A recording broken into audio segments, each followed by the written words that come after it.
एक नाम कौन सा है जिसे लेने से भव सागर से तर जा सकता है? देखो, एक बार जिन नाम लिए हित, शर्त है, हित सो हुए अति दीन, ताको संग न छाण ही ध्रुव अपनो कर लीन।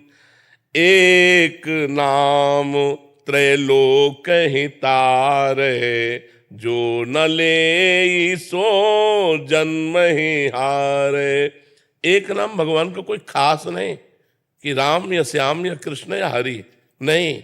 अति दैन्य होकर महाप्रेम से आर्त भाव से भगवान के एक नाम को पुकारा, अनंत नामों से किसी भी एक नाम को पुकारा, उसका बेड़ा पार हो गया। सब साक्षी हो इसके, हरि, कृष्ण, राधा, जो नाम चाहो पुकार के देखो अभी एक बार, कोई फर्क पड़ा? कोई फर्क नहीं पड़ा। नाम जपते जपते जपते जपते जब निर्विकार स्थिति हो गई, हृदय द्रवित हो गया, हित सो होए अति दीन, अति दैन्यता में, प्रेम में, आर्त भाव में पुकारा, बस हो गया। उसी समय भगवान का हृदय में प्रादुर्भाव। इसी के लिए जन्म जन्म अभ्यास किया जाता है। कई जन्मों से जब भजन होता चला आता है और वासनाएं नष्ट हो जाती हैं, हृदय निर्वासनिक, दैन्य, प्रीति से भरा हुआ, तब जो नाम निकलता है वो बात अलग होती है। जैसे सियाराम हम भी बोले और सियाराम भरत जी भी बोलते थे, तो जब सियाराम बोलते थे पूरा चित्रकूट विकल हो जाता था, पत्थरों से भी रस द्रवित होने लगता था। हम भी राधा बोलते हैं और हरिवंश महाप्रभु भी राधा बोलते थे, हम भी कृष्ण बोलते हैं, चैतन्य महाप्रभु भी कृष्ण बोलते थे।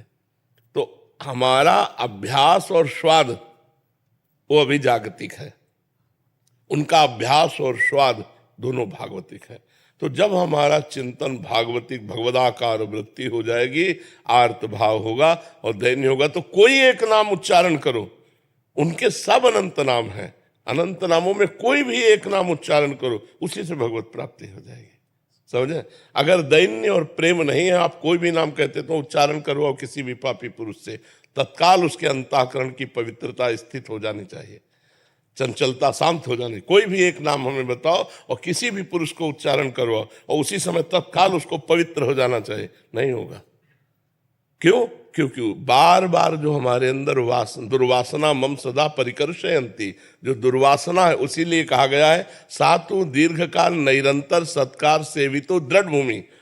पातंजलि योग में जब दीर्घ काल तक निरंतर आदर सहित नाम जप किया जाए तब वो दृढ़ भूमि हो जाता है। दृढ़ भूमि मतलब रोम रोम उसका पुलकित होकर अश्रु प्रवाह करते हुए फिर राम राम राम, फिर राधा राधा राधा, फिर और गहरा भाव, फिर एकदम तन्मय होकर जब पुकारा राधा, अब काम बन गया।